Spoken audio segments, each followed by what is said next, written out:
I may not be Willy Wonka, ladies and gentlemen, but I still have plenty of Lindt uh, ch- and Lindor chocolates to share with each and every one of my dearest subscribers, uh, as Willy's mum taught him. It's not the chocolate; it's the people you share it with.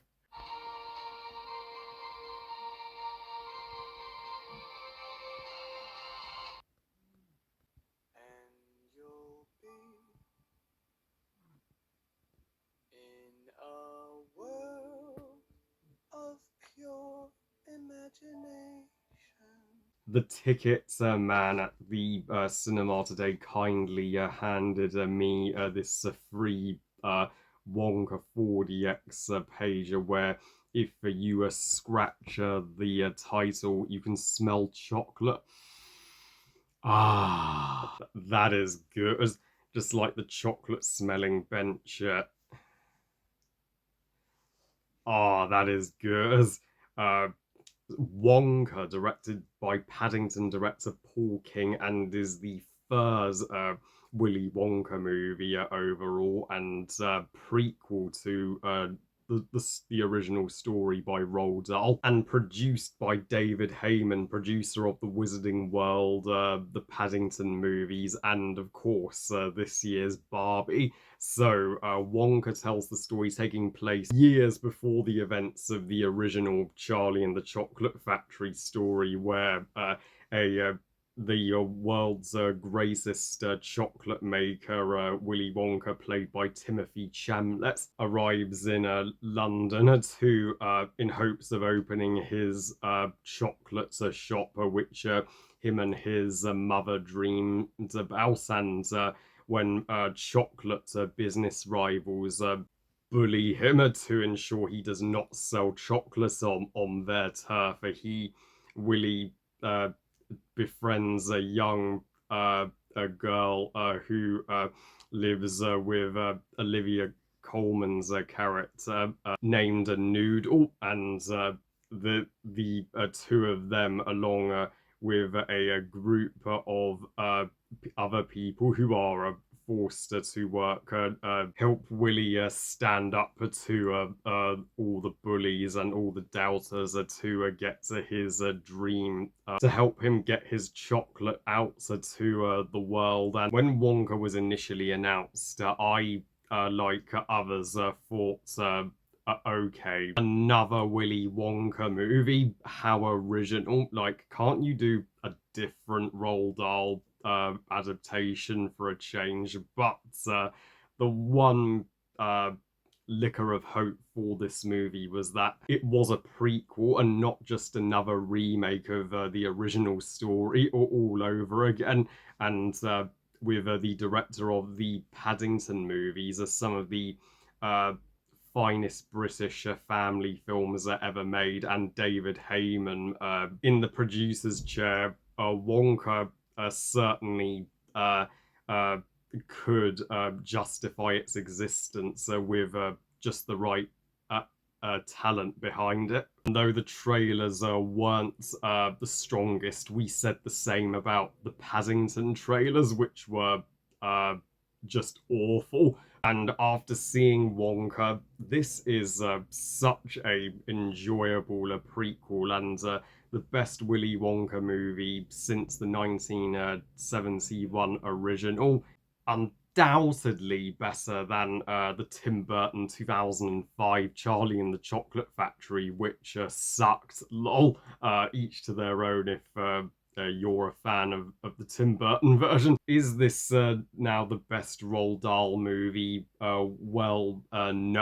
That I can still gladly say is the 1989 animated BFG. But of the Roald Dahl movies, this is certainly one of the stronger ones. And if Roald Dahl himself saw this movie, I think he would certainly uh, enjoy himself. Uh, uh, and this is like the Fantastic Beasts movies, thankfully a prequel that is not heavily banking on nostalgia like the original Chocolate Factory. We barely see it. The Oompa Loompas barely in it, and Charlie Bucket and all the kids that go to the factory in the original, not in this movie, nor are they even mentioned. I love that the majority of the characters in this movie are new, and certainly shaped Willy Wonka into the man we would see him in the original. As for Paul King's direction, I mean, while this is Paul King's weakest film, I would rank both Paddington movies above this, but they were incredibly hard acts to follow. He still does such a solid job directing Wonka, and shows why he is the king of British family filmmakers here. And this has been David Heyman's most successful year ever as a producer. With now this, and especially Barbie. I mean, awesome job, David. If there was a Academy Award for Best Producer, the Academy should just hand it to you this very millisecond. And Timothy Chamalet as Willy Wonka. Oh my god, he is utterly wonderful. He has now dethroned Gene Wilder as the definitive Willy Wonka. I can't believe I said that. And rest assured, he is way better than Johnny Depp's Willy Wonka. I think it's universally agreed upon Johnny Depp is the worst Willy Wonka. And Timothy's Willy Wonka, he looks exactly like a younger Gene Wilder would. So literally perfect casting, and Willy's relationships with his mother and with Noodle are the heart of the film. Sally Hawkins, who we saw as Mrs. Brown in the Paddington movies, does briefly appear as Willy's mother, and I love how she was his inspiration to make and sell chocolates to begin with in that heartwarming backstory. And Noodle being my favorite of the human characters in this movie. I mean, she is so feisty, so strong-willed, and never gives up on Willy, even when he gives up. And I so wish she was in the original Willy Wonka story, because the two of them would have made flawless business partners. Herb's entire storyline to go and find her mother. You feel so happy for her but by the end of this film, trust me. And the giraffe, that's even though I'm sure is a CGI giraffe, looked incredibly convincingly real. The giraffe is my favorite character in this film, period. She added a ton of whimsy and adventure to the narrative, and the fact that Willy made his chocolate from giraffe milk. I mean, who would have thought that? You will now be curious to try giraffe's milk. When I spotted that giraffe, I instantly went, could that be the giraffe from The Giraffe and the Pelly and Me? Roald Dahl's most underrated story. Could this mean a Giraffe and the Pelly and Me movie is in the works? I mean, I'm sure that wasn't exactly the intention to have a Roald Dahl crossover like that, but it's a neat idea. But the cast is one of the greatest assembled British casts of this year. You have Olivia Colman. She is tremendous here as the aggressive boss of this little cleaning a factory where Willy and Noodle are forced to stay. And even the dude from Downton Abbey has a huge role here, and Rowan Atkinson as Father Julius. Don't expect much from him, but his scenes are gut-bustingly funny, and also Hugh Grant as the Oompa Loompa. His Oompa Loompa is now my personal favourite Oompa Loompa in the Willy Wonka movie franchise. He just has 3 to 4 scenes, so he's barely in it.